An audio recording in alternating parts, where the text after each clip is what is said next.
the network for the AV industry. What are you listening to? This This is AV. This is AVNation. This is AVNation.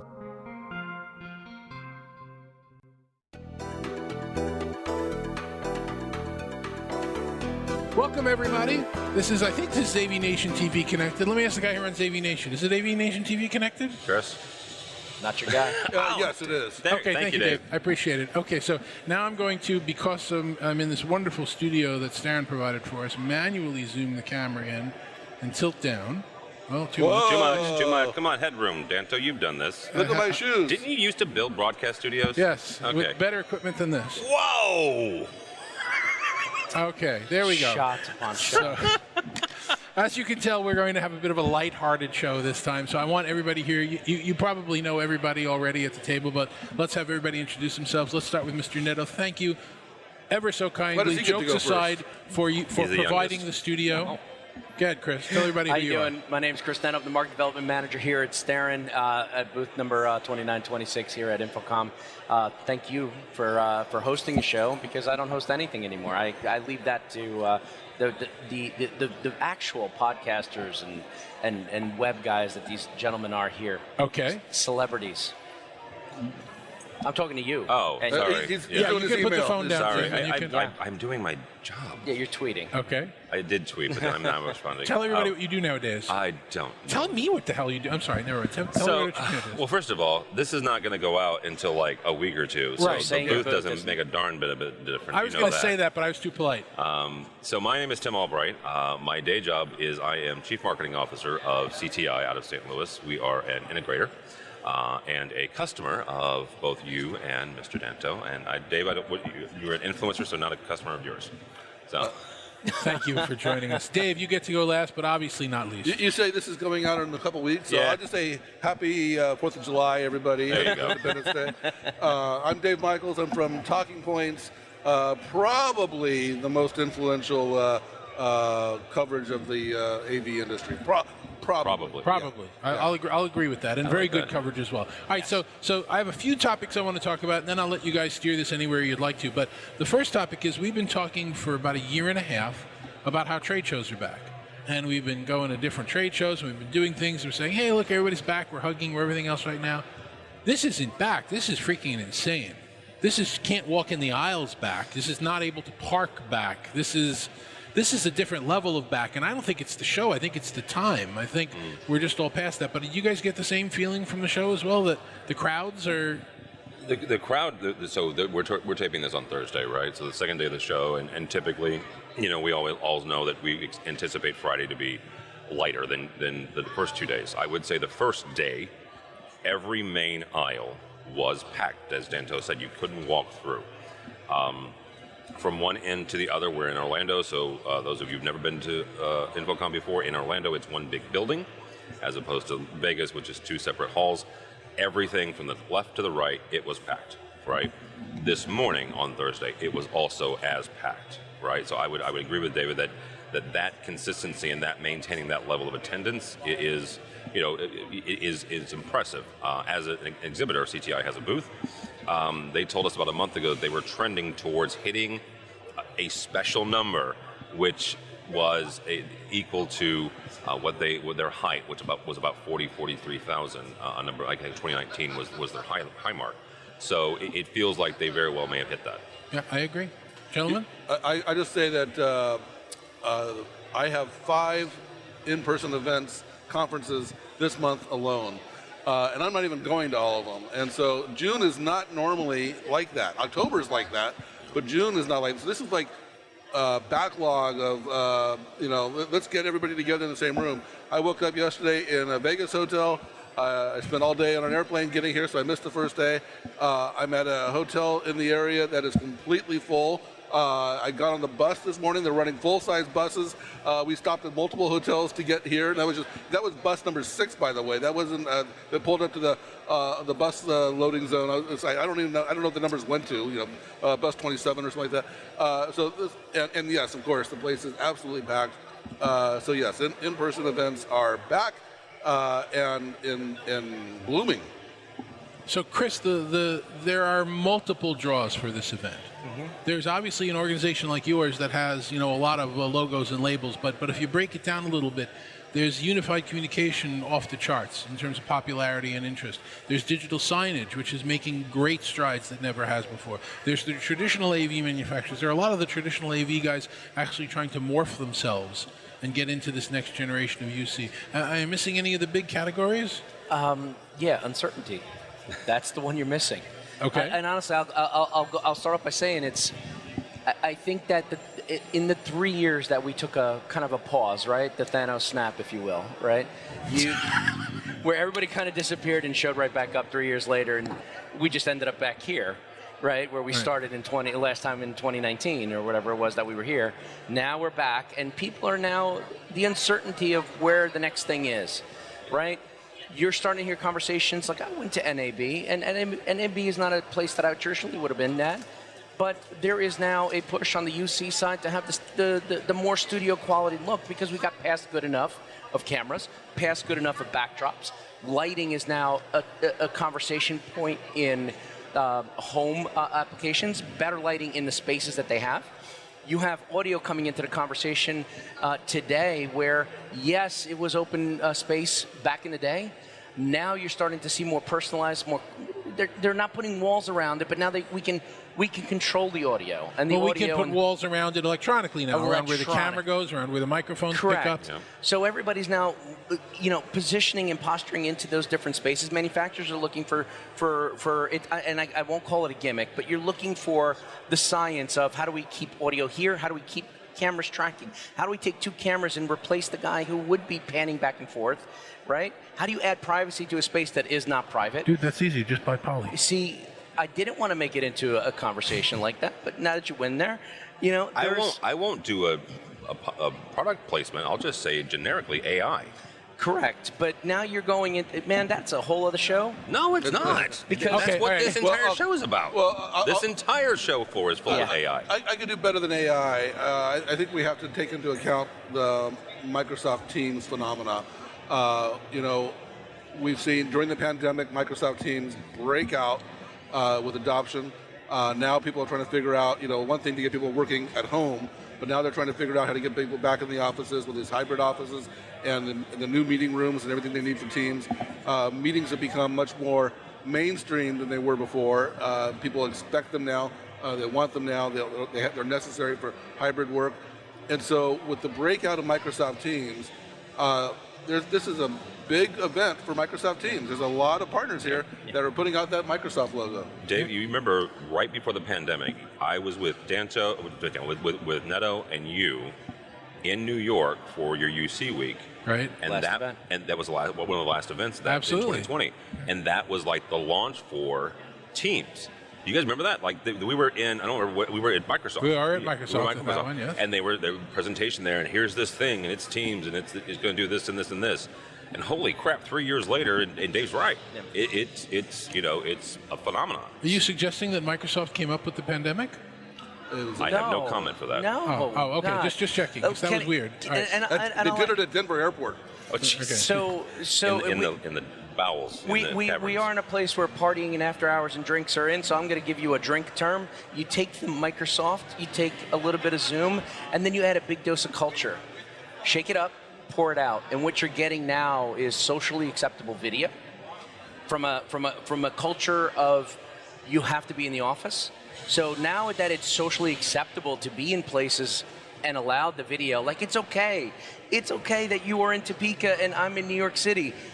Have that video. If you can get that quality from your mobile using one of the preferred vendors, then go ahead, do it. Where 3 years ago, it was a hard conversation, a hard sell. You're an audio call because it wouldn't happen. Right. So cultures in the business are changing. I think mindsets are changing.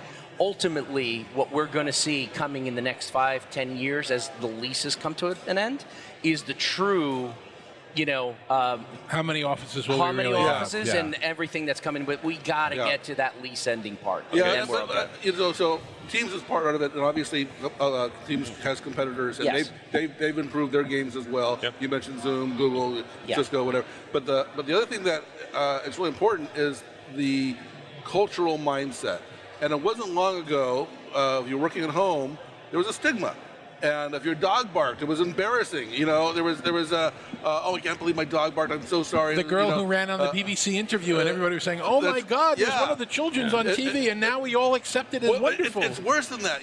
So we went. The next step was acceptance, and so the dog barked, and I said, "Oh, you have a dog? What kind of dog is it?" Now it's part of the conversation. But now we've even gone to the next step after that. The dog is barking, but you can't hear it because we have such great noise cancellation. So Yes. That's true. All right, I'm going to ask each of you in a moment about your top one or two themes that you're picking up from the show if you've figured it out by Thursday at this point. But before we get there, we need to talk about the elephant in the room just for a second. Hey, I lost weight. We've already talked about, Come on, dude. Okay. I'm getting we are after this. here. What's wrong with you, man? We are here, solemnly, honestly, we are here. A lot of people didn't make it through the pandemic. A lot of very good friends in the industry. Some of them were celebrating at the show and talking about it, and that's true. But there are also a lot of companies, not a lot, but there are companies that did not, in this industry, that are not here. There's no longer a video bar from the company that does a lot of audio because they got rid of that team and they sold the whole audio piece off. And there's another large audio company that was making video bars and they're not here. And the consolidation, Poly is now part of HP, and one of the main big companies in the industry just had their CEO depart the company yesterday. And we are, as much as this is great and it's big and it's exciting and it's a big industry, we are definitely going through a transition that's going to be shrinking the industry, and we have to acknowledge that. It's one of those careful what you wish for, because for, I'll pick on Chris here, but for 20 years you've been talking about how video is going to be great, and it finally arrives and it finally becomes mainstream, and once that happens, a lot of companies don't make the transition, and it's the same thing happened with almost every technology. To prove my point, think about email. If you go back to like 2000 or late 90s, there was probably 30 email companies that you can choose from for an enterprise. And then as soon as email became mainstream, it boils down to a couple big ones and a handful of small ones. But that's what happens. You don't still use Eudora? CC, was it Notes or CC Mail, I guess it was. They can't keep up, So I'm expecting it's not over, and I'm expecting you guys are paying attention because the transition is going to continue. Yeah, it's going to continue both from the integrator side and the manufacturing side, right? Sitting where I sit at CTI, obviously, and this is no secret, CTI has made several mergers and acquisitions over the last 20 years of its lifespan. That's how it's grown. Last year alone, we had 3 acquisitions, and then we opened up 3 more branches, and that was due to the pandemic, and also some mismanagement on the original owner's part. But that's going to happen, and some of those folks got buoyed by the pandemic resources that the government gave us, right? And so now those resources have dried up, and we're going to see more integrators either close their doors or become acquired by other places like SPL, like Diversified, like possibly CTI. I'm not breaking anything. I don't know anything coming down the pipeline, but that's going to happen. And on the manufacturing side, you've got a couple different things. You've got private equity increasingly coming in the marketplace, as well as those companies that have tried things through the pandemic and they just didn't pan out, whether it was because of a supply chain or the design was poor or something, and suddenly they've expended $100 million and they can't recoup it. So they either are going to get acquired for the IP or they're going to close. Yep. And a lot of companies are bleeding cash right now. Yep. A lot of companies still haven't fulfilled orders from 2 years ago, and I don't know what you're talking about. Yeah, exactly. Okay. All right. So we just have to acknowledge that while this is a very crowded place, it's not all roses for the industry. We're still going through a transition. So, Dave, what do you think are the top one or the top 2 themes that you're picking out of the show here as you walk by? Well, I'm not. I'll better take a pass on that. I just got here this morning. I've been in meetings the whole time, so I'll go ahead and take a pass on that. So, what do you expect to be the biggest theme? Well, I'm looking for my coverage area, which is enterprise communications. So I'm seeing a lot of how companies are doing meetings, and so we talked about Teams already.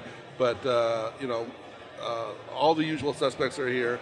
We're seeing a lot of new solutions for room booking because of that hybrid office type of thing. I'm not a big fan of the hybrid office. I think the hybrid office is baby step to more remote offices, but a necessary baby step. Still shaking out. Yeah. Chris? I don't know. Right now, it's there's a lot of posturing going on, and I've said it on other things about my AI is better than yours. Well, mine's better than yours. Yes, exactly, and that's all we got right now is mine's better than yours, and you get this back and forth. Show me, let's see where this is going. AI is a hot topic, obviously, in multiple forms, not from a ChatGPT. Just a ChatGPT. GPT. I can't even speak, and it's day 2 already. Not from Could just you that speak in point. day 1? Another thing from the unified communication side or the business and camera side, multiple cameras in the space is hot. Oh, and you got multi-camera, yep. and right now there's such a valley, right? You got people that are trying to push out something for the small to medium room, and then you got some that have the high-end boardroom. That middle space is where this small is going to get into. And everybody right now is trying to come out with a product that can do it, with better UI, better UX. I guess the underlying conversation is a couple things outside of AI. It's alphabet soup here. Or you hear a lot of conversations around UI and UX, and a lot of conversations around CX. Right? Everybody during the pandemic pushed out product. It was good. It may have been good enough. Level up. The customers that bought the good enough now want to level up. How easy is the next level comes back to the UI and the user experience, right? And then from the customer experience, everybody's been delivering. The ones that have the ones that have delivered have been trying to retain customers. Was it just a product grab? Was it a money grab? For some people, but to buy back into the system. Like, I love camera A. I want to continue using camera A because it's been a great experience. What's the next one? And if that doesn't work, it's heavy on the manufacturing of that company that we developed what we thought we want. I think product focus, going back to the users, getting that user information is going to be key for the future for manufacturers. For us as the distributor, I want to look at a product that's going to check off a bunch of boxes, not just 1 or 2 anymore. I need a bunch of them, and on top of that, I have to have 3 flavors of that. And it's not the old catalog system anymore. That's, to me, is also changing. It used to be small, medium, large. Those lines have blurred because one can fade into the other, fade into the other. You're seeing that small room having 2 cameras, 3 cameras, and now being considered a boardroom because of its simplicity. Will that last? Will that continue? Well, you've also got a situation where the manufacturers, typically in an innovation cycle, are building products that end users want, or that they think end users will want, and they're serving the end user community. And in our industry, that's not really happening all that much because many of the manufacturers are building products to align with the platforms they need to work on. Well, and if there's a choice between the platform regulation and what the user wants, the platform's winning. Otherwise, they won't get the certification. So that's new. The fact that the platforms are actually thinking about interoperability. Pre-pandemic, that wasn't the case. You look at something like Cisco; they were 100% Cisco, 100%. And then during the pandemic, we'll support Zoom. We'll support Microsoft. We'll support Google. We'll support Amazon China. It's like, whoa, what happened? All of a sudden, and so you take what you just said with the multi-camera stuff. This is brand new, cutting edge. They're developing it for each individual platform. Does it go in the room? Does it go on the platform in the cloud? Where is it going to go? Will it be interoperable? This is all cutting edge stuff, and so it's going to take some time to shake that out. And also where the cameras go, on the table, on the wall, all kinds of issues there. But for the attendees that are here, InfoComm targets integrators. That's an opportunity. Where that camera is going to be placed, that's not taking any, it's no different than what we did 20 years ago. We were always, and I will probably get 3 different answers from all 3 of you if I ask you where that camera on that front needs to be. To the bottom, well, if you would have done it right 20 years ago, we wouldn't have this conversation. Exactly. The answer has never changed. The answer is that the camera needs to be at the eye level of the participant, period. Correct, where the exact monitor, center of the monitor is. I don't know about that, Dave. I don't know about that because one of the things we're seeing play out in this multi-camera debate is, does it go on the table or does it go on the wall? And when it goes on the table, it has to be high enough to get over the laptops. When it goes on the wall, it has to be high enough to get over the heads. Personally, I like the wall because it's invisible. It's not, I'm not doing this, right? If I want to roll something on a piece of paper, it's not. No thunderstorms on the microphone. Yeah, exactly. But I think this is an area that that assumption. I actually went to telecom school, and I had a teacher that said a wired connection will always be cheaper and faster.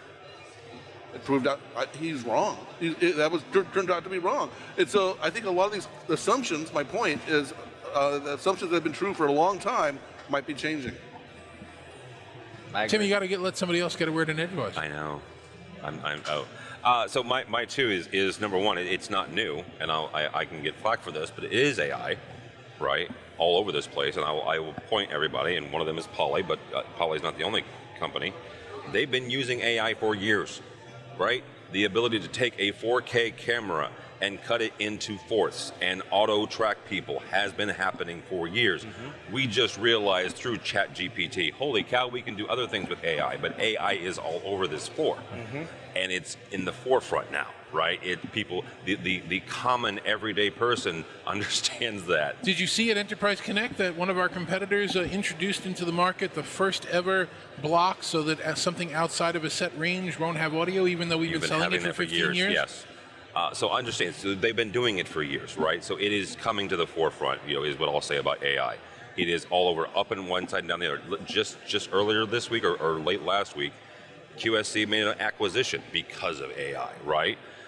So it is coming to the forefront.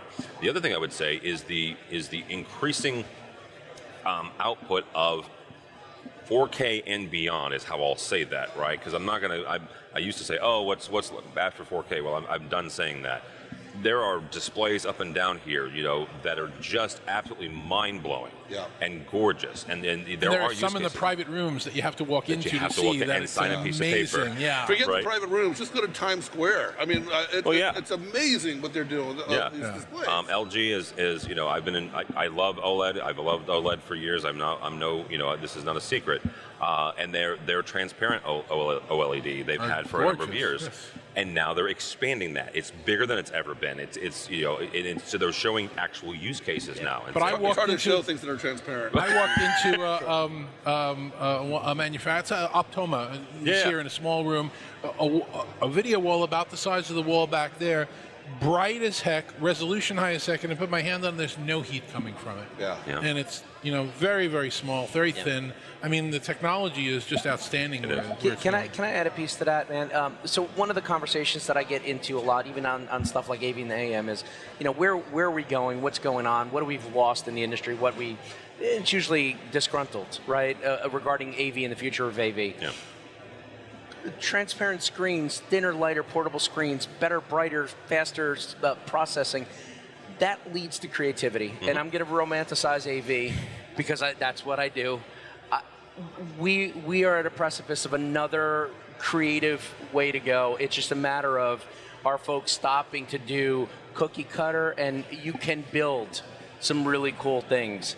And not everything has to come out of a box all in one. There is hope for the folks that are watching this, integrators that are watching this, and manufacturers.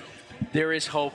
I'm rose-colored glasses, guys. I think we can do some cool things. I'll take some rose-colored glasses and add something to that. I am 100% in the AV You will is absolutely IT. do any colored glasses. Absolutely. Yeah. I had blue on today. Yesterday they were multicolored. AV is IT, and I can qualify that, but for the most part, the transport is there. However, the AV is the art of IT, right? What Chris is talking about is 100% accurate, whether that's Times Square and the pseudo 3D imagery that's there, or the several in South Korea where the images are coming out of the screen. That's the art. That's what we do. That's the ad we When you say art starts with A, and so I'm going to put emphasis on the audio. I've been doing a lot more video than I used to. I was talking to Dave earlier, doing video in these booths, whatever. Video is freaking easy. I can do video. Oh my God! Getting the audio right is really, really hard, and I have a whole newfound respect for people who understand audio. And yet, AI is making it easier because there are several platforms. Not easy enough. Hang on, several platforms where you can put a mic in the middle of the room, push a button and it'll automatically Automatically set configure. up. I'm gonna ask the. Can I ask the uncomfortable question to Dave? And the reason why I'm gonna ask is you're. It only hard- appears that I have control of this. I You absolutely lost don't. control. It's off the rails. Dave, you are a hardcore telecom UC guy. Has products become sexier? You know, I love And then the define sexier. Yeah. Well, It's a told you it was family an show, guys. It's a It was an family show. the people are talking about it, certainly. Yeah, absolutely. But, you know, I would say that it's actually kind of refreshing because the narrative around AI has become kind of boring, and you go to a show, there's nothing to hold, there's nothing to look at. Oh, we have AI on a transparent display. You know, it's like, what do I see? What do I touch? Yeah. And so it's nice that hardware is kind of making a comeback, and it's slow. I wrote, actually, Mr. Danto, I wrote the most interesting hardware in Enterprise Connect was the new Bluetooth free UC headset. Voyager Free 60 because there wasn't a lot UC of, Plus. There wasn't a lot of hardware there, but you know, since then, you know, we're seeing, you know, Logi just released the site. You got the new room booking systems. We're seeing all these 3 multi-camera systems are coming out and how they work. There's just a lot of really interesting stuff going on. I'll say also, I'll throw in a name, Crestron. I was at the Crestron event, and they put on it wasn't about their product, they put on an event about the future of the office. Yeah. And they had some people come up and talk about it, and it was eye-opening. I mean, they were showing some state-of-the-art offices, and it made me question a lot of things. You know, one of the offices had no security system, visible security system. And you look at it and you say, well, wait a minute, every office has to have a security system. And they said, no, it's all done with biometrics and facial scanning and stuff like that. And it's like, well, wait a minute, I can board a plane without a ticket anymore. I can actually come into the U.S. border with a facial recognition. Yeah. Why am I still badging into an office the way I did 20 years ago? Yeah, I think there's going to be a lot of reimagination, and it's hardware. It's where it's at. And to give kudos to that, that was the Modern Work Summit over in Madrid, and we were both there. And a big part of that conversation, the only thing that bothered me regarding that was 100 different people up there, a lot of great conversations. Everybody had their stats about the return to office and return to work and all that. But one of the things that kind of stood out, and I think we may have had a conversation over dinner about that, is, you know, it's the generational conversation, right? Yeah. You now have a multitude of generations in the office space. That younger generation, my kids don't text, they snap. Yep. They are born of this device, right? For the folks that are like, you're going to be back in the office, we now have kids entering the space that have been home for 3 years and know how to use Zoom better than most people do in the office now, right. Yep. or Teams, or whatever platform. They've got their college degree online. So don't tell me they can't fill out a spreadsheet from home It's because interesting, that's their though, job. A lot of them want to go to the office. They want to meet friends. They want to, you know, and that's how you do the cultural propagation, stuff like that. And when I hear this whole back to work conversation, debate, and all these old CEOs that really want everybody back in the office, to me, what I'm hearing is that we have to relearn how we work. Mm-hmm. Yeah. And so if you're Elon Musk and you've got a pretty good success record with everybody in the office and sleeping at the office and doing all that stuff, yeah, I want everybody back in the office. But a lot of entrepreneurs are going to be coming up now that have learned already how to work without offices and to do culture and to do social in new, innovative ways. So I think that's why the hybrid office is so important, because we have to take some time to reinvent and adapt and how we fill in some of these gaps. We nailed remote meetings. We got that licked. Yep. We don't have nailed culture propagation yet. Correct. All right, sorry, two more quick topics for us that I want to kind of cover, because I want you guys to make sure that I'm keeping this fair. We have a lot of vendors at the show and not at the show right now showing products that are either stupid or that they don't actually have. Okay? We've got people. Historically, they've announced that they're going to come out with something, and 3, 4, 5 years down the road, it's still not available to purchase.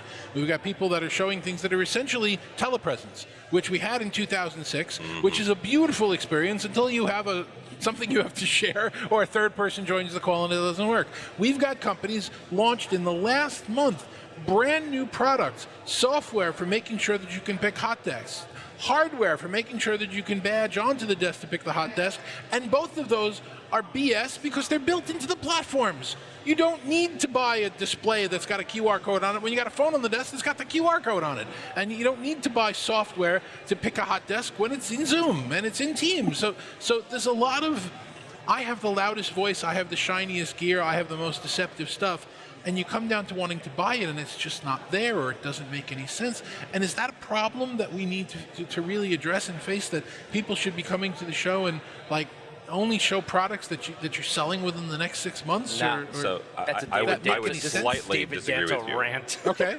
I would slightly disagree. I think 20 years ago at InfoComm, vaporware was 100% a pandemic, or I should probably say an epidemic. Epidemic. Right? An epidemic of vaporware, absolutely. I think in the last 3 to 4 years, with supply chain issues, I think manufacturers are cognizant of that. I'm not saying there's not vaporware on the show floor, right? I'm not saying that at all. I am saying, though, that it has drastically reduced. And I'll pick on Shure for a second. Shure announced their 902 speaker microphone in one. One of the biggest selling points that they're pointing out is the fact that those are in stock today and they are taking orders and they'll ship next month, right? So they're using it as a marketing tool, saying, hey, this brand new spanking thing, we've got it, it's shipping. So I think that dynamic is shifting a bit to where they're using the supply chain as an opportunity, saying, hey kids, Some are. This is shipping, get in line. But I know some people wanted to bring the spotlight to them with products that don't exist. Well, they're stupid. Yeah, but the thing is, Tactic. that's true in any industry. And, how long has Tesla been selling self-driving cars? It's true to some degree in every industry, and it's up to the buyers and the analysts who look at the track records and look at what's going on here. And it's also to some degree, there's it's an art to when you announce and when you release. And if you're a big company, if you announce too early, you get accused of holding back the market.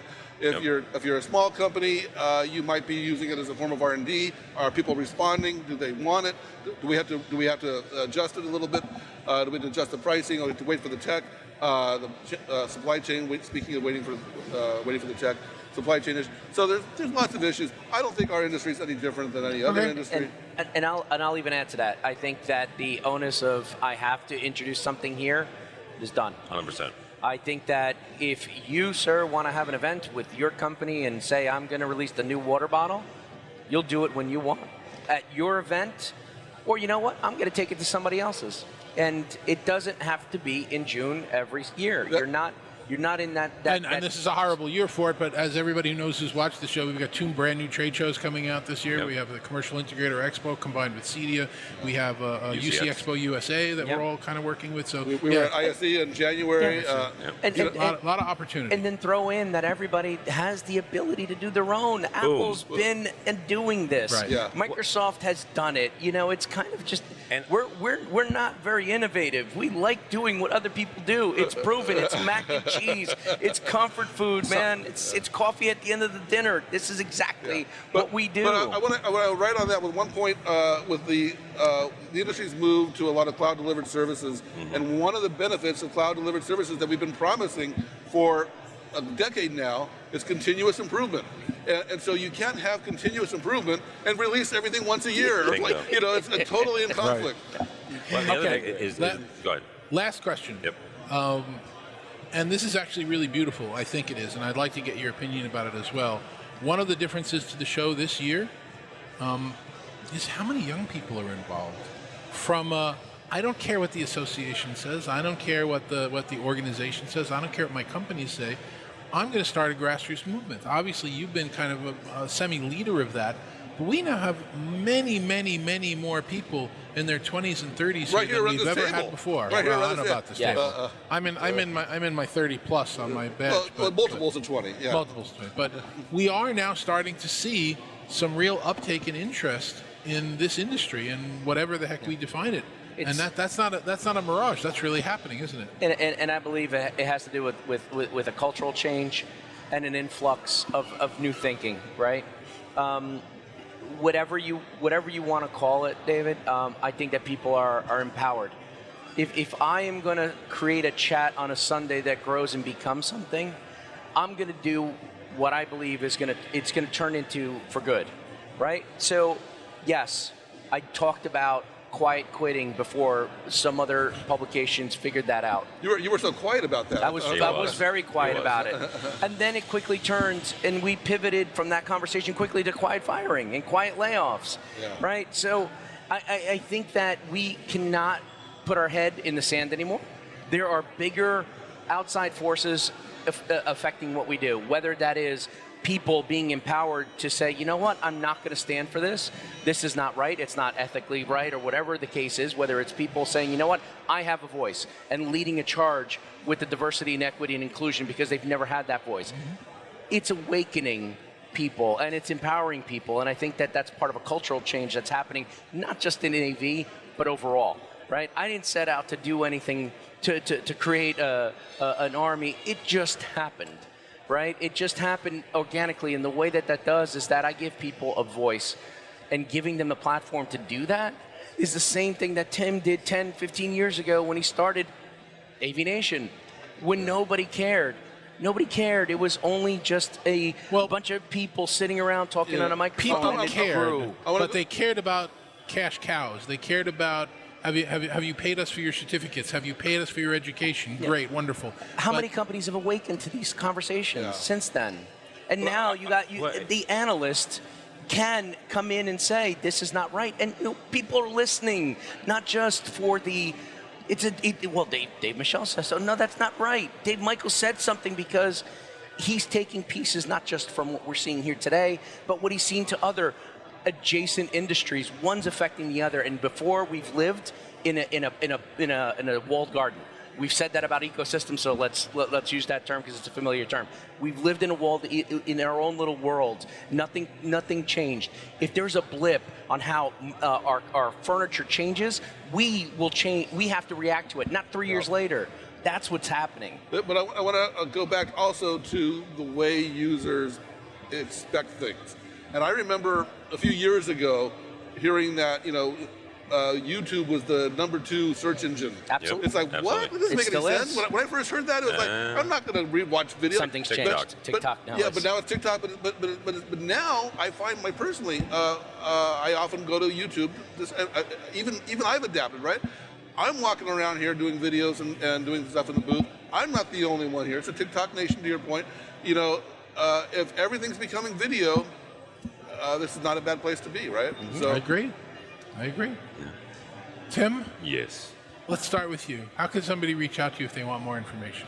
Don't follow me on Twitter, but you can catch me on avnation.tv or cti.com. Oh, you can follow AVNation on Twitter. You can follow AVNation on Twitter. Yes, do that. Or LinkedIn. Okay. Chris? Well, I don't ever just start by saying follow me. I have to put a little shout out, right? One thing that you did not go over in the show, a couple things. There are people here that are back for the first time in a while. So Melissa Dillman is back. Welcome back. Good. Follow me on Twitter, Chris_Neto at twitter.com. Okay. Chris_Neto on Twitter. My business, the company that I work for, and the provider of the space, Starin.biz. You know what, Chris? You should build your own studio, and then you can do these things all the time. You should. Yeah, should, but no. Okay. So he's been working on it for a minute. David, how does somebody reach out to you and take a look at TalkingPointz? I need to explain a few things. I can't spell, so it's a little tricky. I'm on Twitter and LinkedIn, but it's Dave Michels, and there's no A in Michels. And so correct. That's a problem for a lot of people. So no A in Michels. I made that mistake. And then my website is TalkingPointz, which is commonly misspelled with an S, but my version has a Z on the end, TalkingPointz.com, and there's a lot of content there as well. Gentlemen, thank you very much for joining me. Where can people find you? Yeah. I'm all over the internet. Any conference. I'm there. No, I'm professional attendee. LinkedIn and Twitter, and just look at the badges, man. I got more ribbons. Thank you very much for joining and paying attention to this madhouse that we had over here. This is what InfoComm was like this year, 2023. We will see you again. We will see you at CEDIA and CI Expo. We will see you at UCX USA, and who knows where we'll see you from next. So thanks very much for joining us. We'll see you on the next one.